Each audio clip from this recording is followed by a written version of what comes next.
Report آپ نے ملاحظہ کی. آگے بڑھیں گے اور بات کریں گے کچھ آڈیو کا ایشو، بات کریں گے کچھ بیلسٹک میزائل کے حوالے سے، اور آپ کو بتائیں گے کہ پاکستان نے اپنے ملک کے دفاع کو مزید مضبوط بنایا ہے اور زمین سے زمین تک مار کرنے والے بیلسٹک میزائل غزنوی کا کامیاب تجربہ کیا ہے. اور یہ خاص بات اس کی یہ کہ رات میں 290 کلومیٹر تک اپنے ہدف کو کامیابی سے نشانہ بنانے کی صلاحیت رکھتا ہے. اور ساتھ ہی ساتھ پاکستان کے تمام تر جو ادارے ہیں ان کو مبارکباد پیش کی گئی ہے. وزیر اعظم پاکستان کی جانب سے، صدر مملکت کی جانب سے، آرمی چیف اور دیگر جو فورسز ہیں ان کی جانب سے، کہ تمام جنہوں نے اس کو کامیاب بنایا ہے، اس تجربے کو، ان کو مبارکباد پیش کی گئی ہے. بریگیڈیئر ریٹائرڈ صاحب ہمارے ساتھ ٹیلی فون لائن پر موجود ہیں، سینئر تجزیہ کار ہیں، ان سے ہم بات کرتے ہیں. بریگیڈیئر صاحب بہت شکریہ آپ نے جوائن کیا.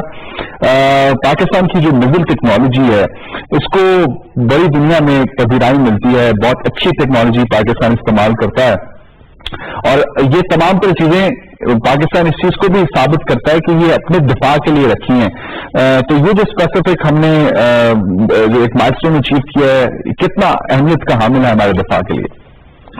دیکھیں جی، بالکل آپ نے صحیح فرمایا. پاکستان کی جو میزائل ٹیکنالوجی ہے وہ دنیا میں بہت کم ممالک ہیں جو ان کے پاس ایسی ٹیکنالوجی ہے، اور یہ میرے خیال میں ہمارے جو سائنسدان ہیں اور جو بھی اس پروجیکٹ کے ساتھ منسلک ہیں مبارکباد کے مستحق ہیں کہ وہ انڈیجنسلی اپنے وسائل کی بہت بڑی کار لا کے وہ اس قسم کی پاکستان کی دفاعی صلاحیت میں اتنی انہوں نے مدد کی ہے. جی، یہ جو مسائل ہے یہ بالکل جو یہ ایک ٹیکٹیکل مسائل ہے جو ہر قسم کا دور ہے، کنونشنل ہو یا ان کنونشنل ہو، یہ لے کے جا سکتا ہے. تقریباً 300 کلومیٹر کے قریب اس کی بار ہے. اور یہ جو اس کا تجربہ جو دیکھا آپ نے رات کو ہوا، اس کے احباب جو ہے وہ سارے حاصل کر گئے ہیں یہ مسائل جس کے لیے بنا ہے. ایسے دن میں دیکھا جائے تو دن میں تو بہت سے ایسے ہیں جو اپنے ٹارگٹ کو نشانہ بناتے ہیں، رات میں ذرا ٹیکنالوجی کی جو ہے وہ انہینسمنٹ کی ضرورت ہوتی ہے، تو ہم نے یہ کیپیبلٹی بھی حاصل کر لی ہے.